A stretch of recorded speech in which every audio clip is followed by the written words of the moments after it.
गुरुजी हमारे पास एक प्रश्न और आया था, तो उसका आप निवारण कीजिए शंका का, कि कई लोगों के मन में ये भ्रांति है कि कई लोग कहते हैं कि जिसने गया में श्राद्ध पिंड कर दिया वो अपने पितरों के इस पिंड से छुटकारा पा जाता है, वो उसको फिर दोबारा पिंड नहीं करने की आवश्यकता होती है। क्या बात ये सही है? और अगर सही है तो क्या उसके बाद भी, गया के बाद भी हमको पिंड तर्पण करना चाहिए? देखो, बड़ा सुंदर शब्द है पिंड।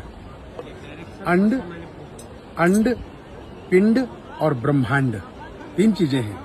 तो ये हम ब्रह्मांड से, वी आर, हम सब लोग जो है ना, part of the universe, English में कहते हैं we are part of the universe. हम इस यूनिवर्स माने इस ब्रह्मांड की एक छोटी सी इकाई हैं। तो हम लोग जब इस धरती में आते हैं तो फिर ये पिंड शरीर प्राप्त करते हैं, और जब ये पिंड रूपी शरीर छूट जाता है तो हमारे परिवार के लोग, परिजन पिंड करते हैं, और पिंड करके हमें फिर से, पिंड का स्वरूप कैसा होता है? पिंड का स्वरूप होता है, देखिए जैसे ये गोल है, बिल्कुल ये गोल है, तो ये गोल क्या है? यही जीवन चक्र है जिसको श्रीमद् भगवत गीता में भगवान श्री कृष्ण कहते हैं, जातस्य ही ध्रुवोर मृत्युर और ध्रुवम जन्म मृतस्य च। हे अर्जुन, जिसकी मृत्यु होती है उसका फिर जन्म होता है, और जिसका जन्म होता है उसकी फिर मृत्यु होती है। तो ये संसार का चक्र इस प्रकार का है, और ऐसा ही पिंड बनाया जाता है। कहीं लंब पिंड भी हैं, कहीं गोल पिंड, अनेक प्रकार की वो हैं, परंतु ये सारा का सारा एक जीवन चक्र है जो इस शरीर को प्राप्त करने के बाद, इस शरीर के छूटने के बाद फिर दूसरा शरीर प्राप्त करता है। जी जी। तो इसलिए सनातन ने बड़ी सुंदर बात कही कि पिंडदान कर दीजिए। तो पिंडदान कहाँ करना है? तो गया आदि तीर्थों में पिंडदान किया जाता है। एक तो ब्रह्म कपाली में किया जाता है, बद्रीनाथ जी में, वहां जाकर के, क्योंकि बद्रीनाथ में भगवान का वक्षस्थल है, जी जी। भगवान का मुख है, वहां जाकर के कपाल में पिंडदान किया जाता है पितरों के निमित्त।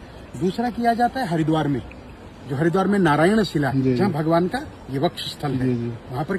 और तीसरा किया जाता है गया जी में, जहाँ भगवान के चरण हैं। तो मुख कमल है, नाभि कमल और चरण कमल, ये तीनों में हम अपने पितरों को समर्पण करते हैं जी। कि भगवान, आपसे ब्रह्मा की उत्पत्ति, ब्रह्मा से सृष्टि की उत्पत्ति, और मैं भी आपकी सृष्टि का एक भाग, मैं आपके मुख कमल, आपके हृदय कमल और आपके चरण कमलों में अपना पितरों का समर्पण करता हूँ। परंतु ये भ्रांति बनाई गई है कि उसके बाद तर्पण नहीं करना चाहिए। पिंडदान अलग है जी। एक बार गया जी में पिंड करके दोबारा पिंड नहीं करना चाहिए जी, वो आपने कर दिया जी। अब श्राद्ध में जब आप तर्पण करेंगे, तर्पण अलग है। तर्पयति अनेन, तर्पण किससे होता है? जल से, गंगा जलम, और गंगा जल से हम लोग तर्पण करते हैं।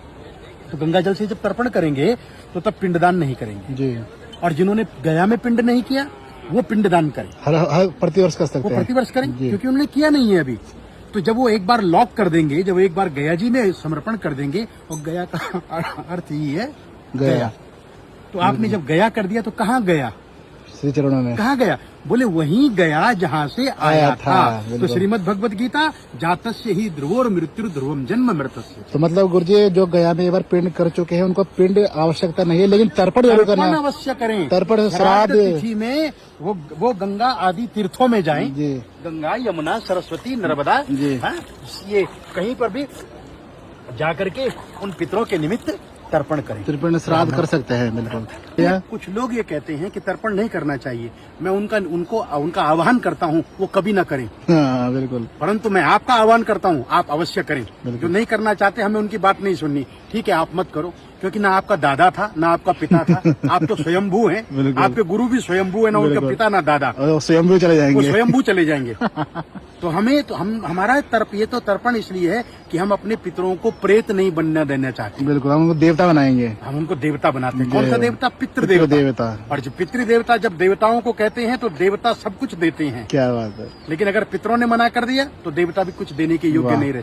तो उन स्वयंभुओं को जो पितरों का तर्पण श्राद्ध नहीं करना चाहते और आपको भी कहते हैं कि हम तो डूबेंगे सनम, आपको ले डूबेंगे, तो आपको भी लेकर के डूबेंगे, कहीं डूब भी रहे, और डूब भी रहे हैं, आप तरिए। तो दोस्तों, अगर तरना है और डूबना है तो ऐसे गंगा की जलधारा में डूबिए, और ऐसे प्रवचनों में और ऐसे सनातन के धर्म में डूबिए। अगर वीडियो पसंद आई गई तो ज्यादा नहीं कहेंगे, समझ, बाकी आप गए होंगे, समझदार आप हैं व्यक्ति, सभी लोग जरूर समझिए और श्राद्ध पितृ का तर्पण जरूर कीजिए। जय सिया राम, हर हर गंगे मैया।